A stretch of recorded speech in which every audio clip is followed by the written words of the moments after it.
those are, okay, so, but what you're saying, if you're saying, correct me if I'm wrong, I'm not trying to be difficult.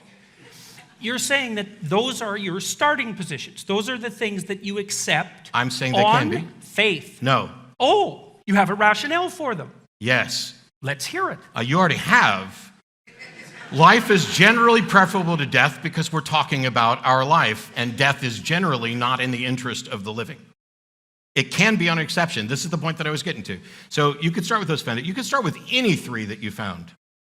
You could pick three arbitrary foundations.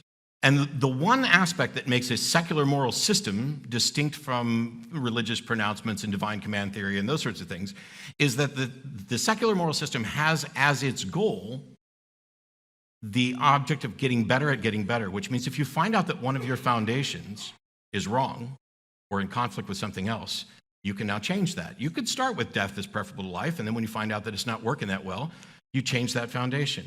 I think that these foundations, based on the evidence of how people tend to live their lives and what they care about, are a good set of three. There could be better ones that somebody come up with. I'm open to revision on any of these at any time. But to say that I'm not skeptical about them is exactly the opposite of what I am. Because skepticism is about, I'm not going to accept something as true without good reason, and it's about being open to revision should there be evidence. If you and I agree that we care about a good life isn't very well defined. And we may have different ideas about what good life is. But if we could actually just sit here and take notes, I think that we'd come across maybe a handful of things that we would agree would make for a good life. If we take those and compare them to the foundations of a secular moral system like what I'm describing, we can determine non-subjectively whether or not the list we've come up with are consistently approachable from that foundation. And we can do that for religious morality as well. The analogy that I've used in the past is, for example, a game of chess. There's nothing about the universe that requires that we care about chess or care about the rules of chess. The rules of chess are arbitrary. Somebody made them up. We changed them. We added en passant. We added castling. We did things like that. We have the rules of chess. We don't always know what the best move is. But if the goal of the game is to win, or at a minimum, not lose, then we can analyze the moves with respect to the consequences and with respect to the goal of winning and determine which moves are better and which moves are worse.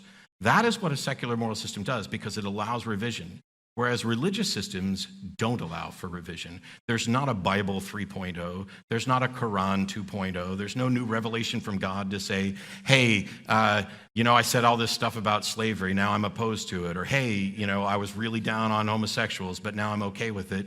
Hey, when I said that here's what caused diseases, or that you were unclean and shouldn't enter the temple, all those things are actually wrong. The germ theory of disease is right. And none of that's come out. Well, there is kind of a Bible 2.0. That was the New Testament, right? Well, so that is the update for the Christians, except that it's worse than the first one. Well, that's not exactly the point. The point is there was an update. So, well, okay, the update, it's not like Jesus came along and said, hey, in Exodus 21, where I was saying you could have slaves and beat them, we got that wrong, or you got that wrong. That correction's never given.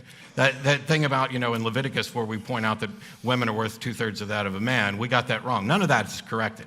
In fact, the reason I say it got worse, although I didn't know we were going to go down the biblical route tonight, is that if you look at Jewish tradition, when you're dead, you sleep with your fathers. There's no real clear notion of an afterlife.